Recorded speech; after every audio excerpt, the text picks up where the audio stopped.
চাকরি থেকে সন্তান কামনা, এই পুকুরে ডুব দিলেই মনোবাঞ্ছা পূরণ। আপনি কি চাকরির জন্য হন্য হয়ে ঘুরছেন?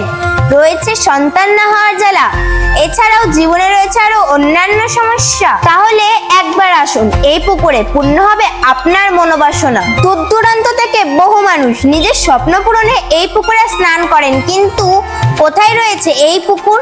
কিভাবে এবার সেই রীতি মানতে হয় জানেন কি সেই সম্পর্কে? রবিবার সকাল থেকে লক্ষ্য করা যায় মানুষের ঢল। প্রতি রবিবার প্রায় 1000 খানিক মানুষ ডুব দেয় এই কামনা পুকুরে বা ধর্মরাজ ঠাকুরের পুকুরে। দূর দূরান্ত থেকে বহু মানুষ আসেন এই পুকুরের জলে স্নান করতে, নিজের মনোবাসনা পূরণ করার লক্ষ্য নিয়ে। এলাকাবাসীদের অনেকেই মনে করেন এলাকার এই পুকুরের জলে রয়েছে বিশেষ এক মাহাত্ম্য। সেই বিশ্বাস থেকে এলাকার মানুষজন পুকুর পাড়ে তৈরি করেছেন এক মন্দির, যেখানে বিরাজমান মহাদেবের আরেক রূপ ধর্মরাজ ঠাকুর। শুধু তাই নয়, ধর্মরাজ ঠাকুরের বাড়ি থেকে 101 ঘটি জল এনে শোধন করা হয় এই পুকুর, আর তারপর থেকে এই পুকুরের মাহাত্ম্য ছড়িয়ে পড়েছে সর্বত্র।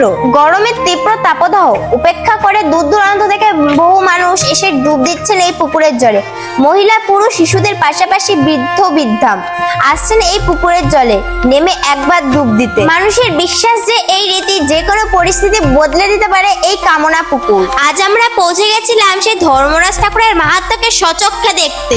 তাহলে কিভাবে আসবেন এই পুকুরে?